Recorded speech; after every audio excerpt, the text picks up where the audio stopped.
Take the Leap is the podcast where we get real about the roller coaster that is entrepreneurship and life.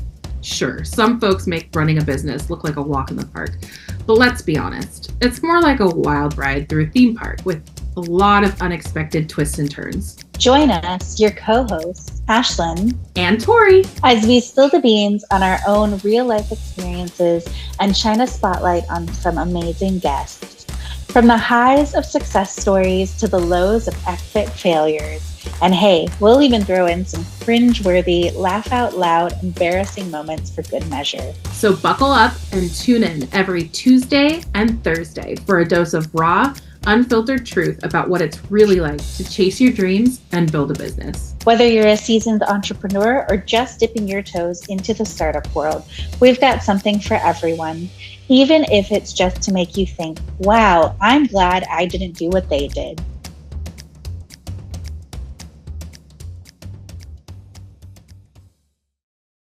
Welcome back, everyone, to Take the Leap.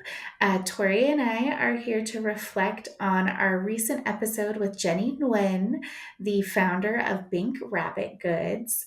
So, Tori, one of the things that I found most interesting when we were talking to Jenny was that she really started a business out of like having a problem that nobody had a product on the market for. Wow. So, she looked for it, and I thought it was really cool that she gave like examples, or she has examples in her Better Bunny Living Guide of like, you could make your own furniture. You could take kind of these like litter box covers that are made for cats or something like that, or like kind of like put your own stuff together, but they're not like safe and they're not bunny friendly. And really, she just started up her own thing and, discovered very quickly that it's a need in the market. And so I think, for anybody who is listening to this, like, you don't actually have to do something that exists already. Like, you could be an inventor of a product or, do it better than somebody else is doing for like a specific niche market. Exactly. I love like that, just that attitude of like, I'm not finding what I want. I'm going to make it. Oh, hey, other people might want this too. Let's see if this could be a thing. And she, like, what was so cool about it, first of all, about this episode is that I learned so much about bunnies that I didn't know before. And that was really fun. Yeah.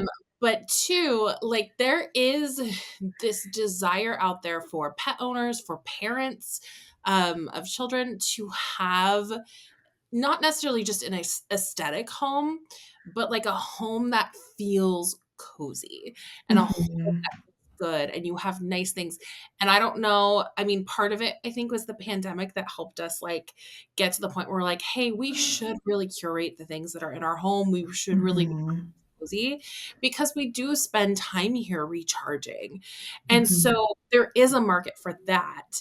And then you put being a pet owner, or more specifically, being a bunny pet owner on that. And she found that there was that need of like, I don't want hay all over my house. And bunnies, litter boxes, and I don't want this all over my house. I want my bunnies here. I want them to coexist with me, but I still want that cozy aesthetic environment in my home so that I can come home and relax along with them. And that's how she made these furniture pieces that are beautiful. Oh my gosh, yeah. Really super functional. And so I think, yeah, applying that same logic, maybe it's not a product, maybe you're not inventing something, but maybe there's a service out there that you need or that you're searching for that you can't find. And I mean, how many times have we heard that as entrepreneurs? Like, I wasn't getting the support I needed, so therefore I went and created it. I wasn't getting these services I needed, so therefore I went and created it. Yeah. Even nonprofits, like there wasn't a space for me to go to when I needed this support, so therefore I created this to give that support to the right people. I mean, yeah, it's all I think it's the personality trait of an entrepreneur. And she was able to like use her past experience in architecture to really like design something amazing. And I think like if you are thinking that same thing of like, there's something that I need to do with this, like, how can your past experience help you with that? Like, what skill sets have you learned? Um, Mhm. there. So yeah, I thought that was really interesting, and I love that. I love that she did that. Yeah, I think, she did say she had like that question in her head, like, why not me? Yes. Why couldn't I be doing this? And now thinking back, I mean, when I first decided to start my business, there were multiple people who asked, like, do I know like a marketing person who does this? And it was like that third or the fourth person where I was like, why couldn't that be me? Why couldn't that Mhm. be something that I started? Like, clearly I'm hearing from people that they need this kind of help and support, like, and it drove me to start the business, which I have now. And yes, I do think that, if you are getting that kind of like gut feeling, like, yeah, this could be something I do, I mean, definitely try it out. It's, Yeah. there is but isn't a risk to it. And I think, both you and I have said before, like, we wouldn't go back to what we were doing before. Like, there's nothing really that could make us give up this path. No. No, in fact, if this path doesn't work out for me, I will just choose another. Yeah. Like, I'm Another not entrepreneur path. Yeah. Yeah. I'm not going back to what I was doing before. I'm not going back to working for someone else. Or I might, but in a very different capacity. Like, it's not. Mhm. Mhm. I've learned that what about so much about myself from becoming an entrepreneur that I could not have ever learned otherwise. And so I refuse to go back to the corporate world. I refuse to, Mhm. if this doesn't work, I'm just going to do something else. Yeah. Yeah. Find the I'm going to next start thing. something else. Yeah. Yeah. Maybe, you know what, my dream is to start, um a coffee shop that's also a bookstore, that's also a bar, that's also a bed and breakfast, Pastry, also like, bakery. yeah, Yeah. like, Yeah. yeah, Yeah. exactly. Like, maybe I'll go down that route next. You could do you could do like 4 spaces, be like, "This is your morning time. This Mhm. is This your is your evening afternoon time. time. This is your evening time. Look, you wanna stay here tonight? It's got all 4 things in it." And we could also do, like, events, like weddings and, like, yeah. Mhm. Mhm. Yeah. I mean, Well, if I had, like, 10 different lives, I would just try all of these, like, fun different things. I'd have a bakery in one, I have the mhm. bookstore in another, like, yeah, I think I was definitely meant to be an entrepreneur. Mhm. Yeah, Absolutely. absolutely. Well, okay, so I love this conversation, um, but one of the other points that she made that I wanna talk about again, she said getting comfortable with being uncomfortable. Success requires navigating uncertainty and discomfort. This is a huge one, not just for me, but for every entrepreneur out there. Mhm. And I love that. You know what? Let's write that down. Get comfortable with being uncomfortable. Uncomfortable. Um, Mhm. we're gonna make that into a quote because it's so true. It's like you really have to learn how to step outside your comfort zone if Mhm. you want to grow. And this doesn't just apply to entrepreneurship. It applies to every area in life. If you're going to evolve, you have to learn, you have to grow, Mhm. and you have to be willing to take feedback and implement it, right? Right. And I think that's just really huge. And being successful, we've said this over and over again. We're going to say it. We're going to keep saying it. Success is not a linear thing. Like, Mhm. you're going to have ups Yeah. and downs, and you kind of just have to be comfortable in that uncomfy area of, oh, I don't have any clients right now, or I'm not bringing in as much money right now. Like, you might be doing really well for a 6-month time period, and then things might slow down, or Mhm. change, and a lot of the times it's just things you can't control. I'm currently going through an uncomfy space right now Situation. Yeah. because the beginning of the year I thought was starting out strong, and it's kind of gone a little bit downhill, and I think there's a lot of external factors. There's a lot of political factors. I work with nonprofits, and a lot of them had to pull back their budgets. So Mhm. it's just things happen and can't control all of them. So you have to learn to be uncomfortable. And I think one of the things that has gotten me through, and then I promise I'll stop talking because I've been rambling. I'm gonna That's okay.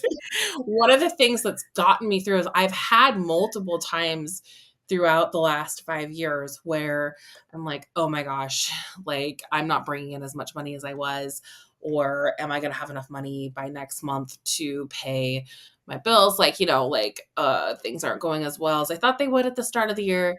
I've had Mhm. several bouts of that, and every single time I've gotten through it. Mhm. Like every single time I've gotten new clients. I've gone out there, I've found the people wanted to work with, and it may have taken a little longer than I wanted, but I got it. Like, I got it. Mhm. I've never had to be like, "All right, well, I'm throwing in the towel." Like, that's Right. never come close to that. Yeah. And so, I think just every time you go through it and you're through that uncomfy phase and, Mhm. have your you kind of find like a rhythm that you get into when you are in Mhm. that phase of like how you're going to deal with it, what you're going to do next. Um, Mhm. it kind of helps you like build that Yeah. confidence of I can get through this. I know I did last time. Last time was Mhm. worse, or this time's worse, but that's okay. Um, Mhm. anyway, I think that helps. So, what do you think? Yeah. Well, yeah, building that resilience, right? And building that muscle to weather those uncomfortable and difficult storms is just so important. Like, and to know, like we've talked about on this podcast, we all have imposter syndrome. We all, like, in order to really appreciate success, you have to have some failures. There has to be, um, those low points so that you appreciate the high points. And I'm not saying that like, oh my gosh, you're going to like crash and burn and have all these lows, but like you said, there are seasons of growth and there are seasons of, the trough, and it is that mindset of you can keep pushing through and keep doing the things, and look for the right opportunities, right? Because they will present themselves and they will be out there. And yeah, there's a lot of different approaches to go about it as well. Absolutely. I agree. Hmm. All right, the last interesting point, well, no, it's not the last interesting point. The last interesting point that I want to cover in our conversation right now, from that last episode, was the biggest like aha moment, surprise moment that Jenny talked about was she realized it was easier to find the customers for her product, and what was harder was dealing with like the supply chain and the logistics of making a manufactured product. So she talked about all those different things, and I think that is something that I have come to realize. Like sometimes clients will ask me like, do you think this is going to be good or this is going to be bad? And I was like, you know what, the best we could do is just test and learn, because like if I could predict things, or if I had like a crystal ball, or I could read minds and like know exactly what would happen, I would go be beating people's butts at the casinos and just You'd taking be, all their yeah, money that way. Like you'd be very I would, rich. it would not be what I'm doing now. I would use those talents in other ways. And so, so much of entrepreneurship is not predictable. There is going to Right. be times when, gosh, you did everything that you thought was right, and something may just throw it off course, or, you try to launch and it didn't work well. And sometimes you do just need the perfect conditions to do something, like everybody who started things out, like, I was talking to somebody a few years ago who had like launched an events company in the beginning of 2020, Oh, had all this stuff booked, all these different things. And then we all know what happened later, and so they had to completely pivot yeah. into doing something totally different. And I can't remember what they switched to, but it's just like there will be so many unknowns that Yes. come along that way. And really it takes that kind of like internal spark and that internal fire to keep going. um Absolutely. yeah. Yeah. I mean, entrepreneurship is It's fun, but Nobody said it was easy. nobody said it was easy. And, yeah, they're just like back to that statement of there are just so many things that are out of our control, especially when it comes to certain industries, our economy. Mhm. None of us expected to be taken down by a freaking pandemic. Like, Mhm. so if that can happen, literally anything can happen. I mean, Exactly. Yeah. and you just have to be able to learn, okay, is it time for me to evolve? Is it time for me to pivot? Is it time for me to make some changes? Mhm. I think the quicker you are to respond, and that's not saying that you need to be super reactive. And in Right. fact, you shouldn't be super reactive to everything that's happening, but you should be paying attention. And Mhm. there are often patterns and signs and things that point us into certain directions, into making certain changes and to making Mhm. certain decisions. And if you as an entrepreneur can hone in on that skill, I think that is probably the one of the most important things that you can do to Mhm. keep your business afloat. Yeah. For example, I mean, just going back to COVID because it's just such an easy example. Mhm. I worked for a nonprofit who spent the entire year, like, basically denying to themselves that a pandemic was happening. Ugh. And they were like, "It's okay, we'll be back in a week, we'll be back in 2 weeks, we'll be Mhm. back in a month." And so every single event was just rescheduled or postponed until the next month, and then that next month happened, and then, Mhm. and it took almost the entire year. They were still trying this in December, and, it took almost an entire year for them to finally say, "Alright, in-person events are not happening, we need to change Yep. our strategy." Yeah. This is Uh, real. Guess this what, is not guys? This is real. This is not Yeah, a test. Yeah. exactly, and this is not to call that nonprofit out, and I'm not gonna name names, because I love everybody there dearly, and I think what they were doing and what their mission and what they do is so important. So, yeah, they spent the entire year just kind of, hoping Mhm. for things to change, hoping for things to get better, when instead they could have been saying, "Okay, it's been a couple months, things aren't going back to normal. We need new ways of fundraising," you know? Mhm. And Mhm. this isn't to throw them under the bus. I really loved that organization, and I'm still in contact with some of the people there today. I won't name names.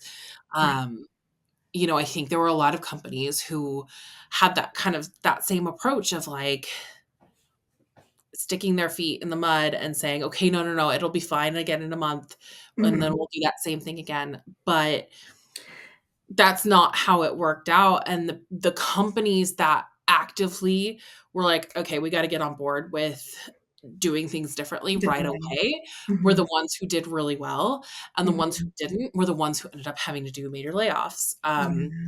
And, I had to in that position, I had to lay off some people, by the end of that year, and then, I myself left after that. Mhm. So, um, it sucked, like, it sucked, and that's just a really good example of when the world is changing around you, the industries are changing, like, if you want to survive, you've got to evolve with it. It reminds me of that meme where it's like the dog sitting and drinking coffee while the house is on fire around him, where it's like, "This Mhm. is fine. I think this This is is fine." fine. It's like, "No, it's not." Not. Trust You the gotta do signs. something. Yeah. You gotta get out. Trust your gut. And that doesn't, like, mean that you have to, like, give up on something or be like, "Okay, well, this is done." Mhm. It just you just gotta pay attention. You just gotta pay attention. Yeah. And we are talking to someone soon about, the state of DEI in, America right now, and being a DEI consultant right now probably is a very scary, place to be in, and we Mhm. talked to them about how they are pivoting and how they are still helping in that space, but making some changes to their business, so that'll be a really interesting conversation to have, but, yeah, yeah, change is inevitable, Mhm. there's nothing you can do about it, Yeah. so You gotta roll with the punches. Really. Awesome. Well, Tori, let's move on to our other favorite section. What is your win for this week? Oh, I am posting content regularly again. So, one of the most annoying things about being a marketing person is that I'm really good at other people's marketing and I'm really good at writing content for them and posting consistently and giving them results. But when it comes to my own marketing, you can literally see on my timeline and on my blog when I was really busy and when I was really slow. Yep. Because that's when I was posting. And that is not how I would recommend anybody implement a marketing strategy into their own business. But over the last few years, I have fallen, you know, into the trap of just putting all my clients before me and not doing my own marketing and Mm-hmm. stuff. And so this year, my goal, now that I'm getting back into it again, is to not only consistently do it, but to continue to consistently do it when I get busy and put my stuff first, because that is the only way that you are going to help, that I am going to help with the ups and downs of client work. So that Yeah, is my I win. feel you there. You're inspiring me that I gotta get my shit together and start Well, you know posting. what's been helping? Yeah. Um, One, having you as a business bestie, we've been really talking about, all our businesses and like what we need to do. But we also joined a group called the Commonwealth. And Mm-hmm. it's a group of us that, or we call ourselves the Commonwealth. And it is a group of us that have decided to get together and become basically an accountability system for each other. We all own our own businesses and we Mm-hmm. all know that the only way we're going to be able to stick it to the man right now is to focus on our own businesses and raise money for ourselves and all of that. So that's what's been inspiring me to Yeah. get it done.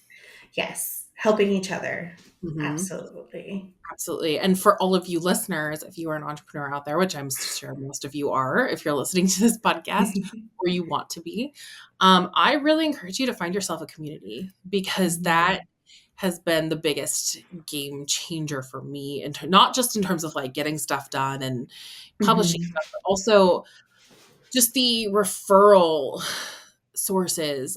Like, I trust every single one of you that I am close with in that group. And I would, in a heartbeat, recommend anybody to Mhm. you. And I know that it goes both ways. And Yeah. so when you can focus on building yourself a community of entrepreneurs instead of just going to random marketing or networking events and Mhm. passing out business cards, you're going to go so much further. Absolutely. Yeah. Have your ride or dies. It really makes a Exactly. difference. Yeah. Exactly. What is your win for the week, Ashlyn? So, my big win is that my new time blocking process is working. So, one client, all the things instead of task switching. I've been able to move the needle on like major projects that just have been on the list for a while. And one of them actually um, was Danielle, who we just chatted with. Um, did a newsletter for ACW coaching. We got that all dialed in, and then we sent it out, and she got an offer to be on a podcast to speak about something Yay. we had actually covered. So I count that as like a dual win of getting the content right and having like, I don't know that she edited anything, or even if she did, it was like super minor. But yeah, being able to like nail content, hit it on the head, and then like have it be validated with an offer of a podcast episode was just super, super exciting. And That yeah, is and I really love, yeah, I love being able to like live the wins through the clients that I have yeah. because we are in it together. It's not, I think a lot of people think that like folks who do services for other people don't give a shit. I actually really care. I know. So, We work yeah. with small businesses usually, or um, Mhm. businesses who are doing like real actual good. Mm-hmm. And it's really nice to hear that something you did or I did actually helped them, or Yeah. even just through this podcast when I hear listeners saying like you really inspired me to do this differently, or Mm-hmm. Nell who took our course, was like, I reference this still all the time because it really helped me when I was getting the building blocks together for my Mm-hmm. it's really nice to hear like these people who want to do incredible things are impacted in some way by what we're doing. That Absolutely. to me makes it worth it. Absolutely. Wow.